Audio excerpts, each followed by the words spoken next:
Democrat of Virginia, Vice Chairman of the Select Committee on Intelligence, a vocal critic of Bill Pulte, and he joins me now. I would love to know where you were when you heard about this nomination and what your initial reaction was.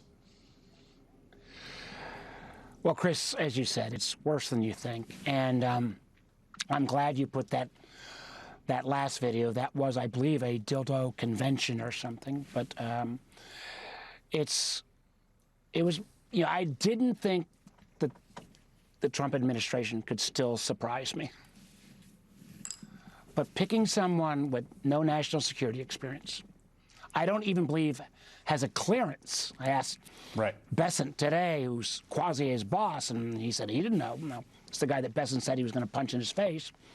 And I think his claim, the one thing your story left out, that is confidential information, mortgage information. It's private. So this guy has found a way to weaponize housing information, and you're going to give him the keys to all of our 18 intelligence agencies. You know, and this comes at a time when we've got this debate over 702, which is a critically important tool, but, you know, and I'm less worried about him there, but I'm just worried about, you know, this guy could disclose our most classified secrets. He will do whatever Donald Trump says. And the idea that he's kind of acting, you know, for 6 months, which puts him through the election. So I have huge fears about election interference. And just to add final insult to injury, Trump has even said, okay, you can do both jobs. You can be director of national intelligence and head of our housing finance agency. It's insane. That point, I want to go back to that point you made because it's an important one. There's some housing data, as anyone who's ever bought a home knows, right, that is public, right? Like who bought this property. But the kinds of documents that have been used to refer to the Department of Justice for prosecution are confidential, and they're stored by the agency he has. And while I don't think we can definitively establish this has happened, what seems very likely from the outside is he or someone else has basically rifled through government confidential personal information to create these criminal cases or referrals, right? I mean, it really is like the nightmare scenario for anyone who would have access to wiretaps or, you know, the ability to pull someone's emails and the like. And just to put a point on that, the practice of, you know, Congress people, others, if you buy 2 homes, what's your major home, was exactly duplicated by half of Trump's cabinet, who had been, you know, formerly elected officials. So again, you just kind of keep pulling your hair, you know, and all of the Republicans have been quietly pushing back.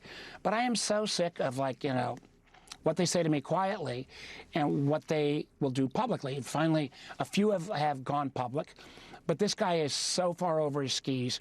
You know, at some point, this would be the time that somebody in the White House needs to go to the emperor, Donald Trump, and say, you know what, you got no clothes on. Maybe a weird analogy, but the emperor with no clothes was something we all grew up with as a story.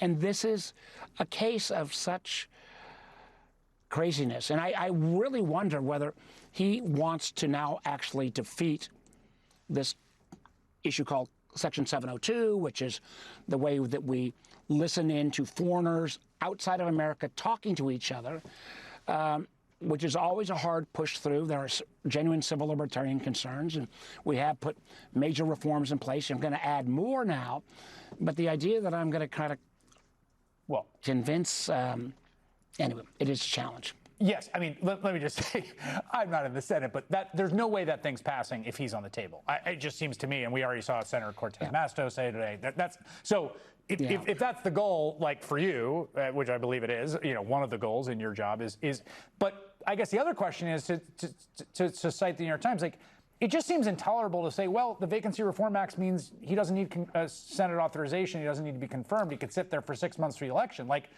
someone's got to. That doesn't seem good enough to me. I imagine not to you. Like, what can the Senate do? Well, listen, there will be lawsuits filed. And because remember, the Director of National Intelligence was established after all of the intelligence failures around 9/11. And the Congress was very clear that if you're going to be this person, you got to have national security experience. This guy has none. And again, the notion that he's going to do both jobs, it is beyond non-believable. And what I'm wrestling through and trying to push through is, there is no more important tool than the presidential daily brief. 70% of the information is obtained from this Section 702. I don't want to put Americans in harm's way. They're literally, word will come out shortly of certain cases now that have only been discovered where Americans would have been killed but for Section 702. But the notional idea, again, I am more concerned about his misuse of all the information you will get as Director of National Intelligence. But I sure as heck hope that somebody, if they actually care about national security, will find a way to replace this guy, get rid of him. But it is, as a lot of my friends who are going to vote for this, we're now saying, what can we do with this awful a choice? All right, Senator Mark Warner sits on the Intelligence Committee. Thank you very much. Appreciate it. Thank you, Chris.